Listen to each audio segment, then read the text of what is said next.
সম্মানিত হাজিরিন, আমরা মুসলমান, আমাদের ধর্ম ইসলাম, ঠিক কিনা বলেন? প্রত্যেকটা ধর্মে একটা করে সংস্কৃতি আছে। আমাদের ধর্মেও সংস্কৃতি আছে। আমাদের সংস্কৃতির নাম হলো সুস্থ সংস্কৃতি।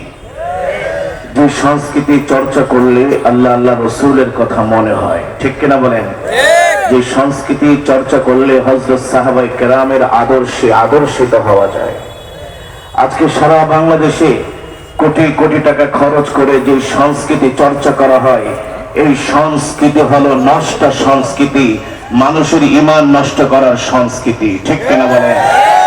আমরা দেখেছি বাংলাদেশে একজন মহিলা সংসদে দাঁড়িয়ে গান গেয়েছে, ফেটে যায়, ছিঁড়ে যায়, লয়ে যায়, খায়ে যায়।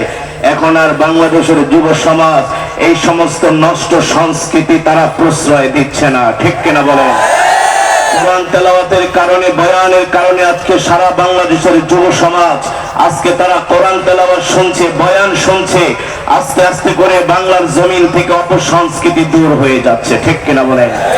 যেমন করে আমরা সুস্থ সংস্কৃতি প্রচার করছি, এই সুস্থ সংস্কৃতিতে অনুপ্রাণিত হয়ে বাংলাদেশের লক্ষ কোটি মুসলমানকে জিহাদের জন্য প্রস্তুত নিতে হবে, ঠিক কিনা বলেন?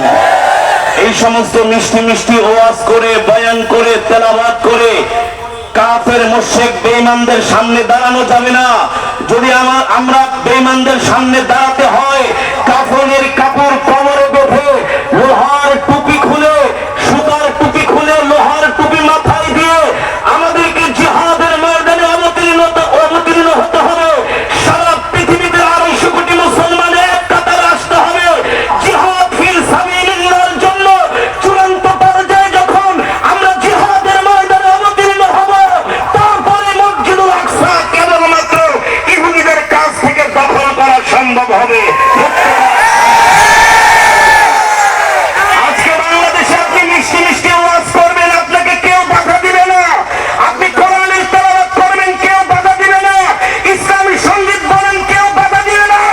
যদি জিহাদের বয়ান করা হয়, তাহলে সেই বয়ান অনেক আলেম নামক জালেমও সহ্য করে না, ঠিক কিনা বলেন?